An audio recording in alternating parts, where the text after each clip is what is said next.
આ ન્યૂઝના પ્રાયોજક છે CSC બાલ વિદ્યાલયા. લાહોરી ઝીરા, હર કોઈ પીરા લાહોરી ઝીરા. વલસાડના તિથલ રોડ પર રહેતી 9 વર્ષની બ્રેન્ડેડ બાળકીના અંગોનું દાન કરાયું. નાની વયે હાથોનું ટ્રાન્સપ્લાન્ટ દેશની પ્રથમ ઘટના બની. તારીખ 19 સપ્ટેમ્બર ગુરુવારના રોજ 3 કલાકની મળતી માહિતી મુજબ વલસાડની 9 વર્ષીય રિયા બોબી મિસ્ત્રીએ હાથોનું મુંબઈની 15 વર્ષની નાની બાળકીને નાની વયે હાથોનું ટ્રાન્સપ્લાન્ટ ભારત દેશની પ્રથમ ઘટના બની છે.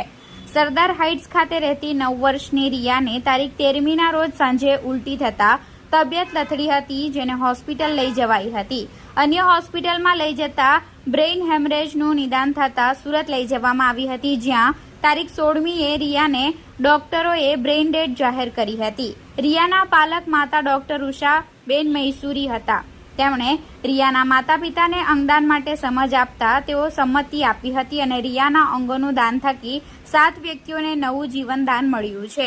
આટલી નાની વયની દીકરીના અંગોના દાન માટે એમના પરિવારને સલામ અને ધન્ય છે. આજરોજ સવારે સરદાર હાઇટ ખાતેથી અંતિમ યાત્રા નીકળી હતી, જેમાં પરિવાર સહિત મોટી સંખ્યામાં લોકો જોડાયા હતા. રિયાને અશ્રુભીની આંખે સલામી આપી વિદાય કરાઈ હતી. ઉમિયા સોશિયલ ટ્રસ્ટના અશોકભાઈએ અંગોનું મહત્વ સમજાવ્યું હતું. વધુમાં તેમણે જણાવ્યું કે 2 હાથ મુંબઈ ખાતે આપવામાં આવ્યા છે, 2 કિડની, જેમાંની 1 કિડની નવસારી ખાતે તેમજ બીજી અમદાવાદ, લીવર પણ અમદાવાદ અને 2 ચક્ષુદાન તેમજ ફેફસું હૈદરાબાદ મોકલવામાં આવ્યું છે.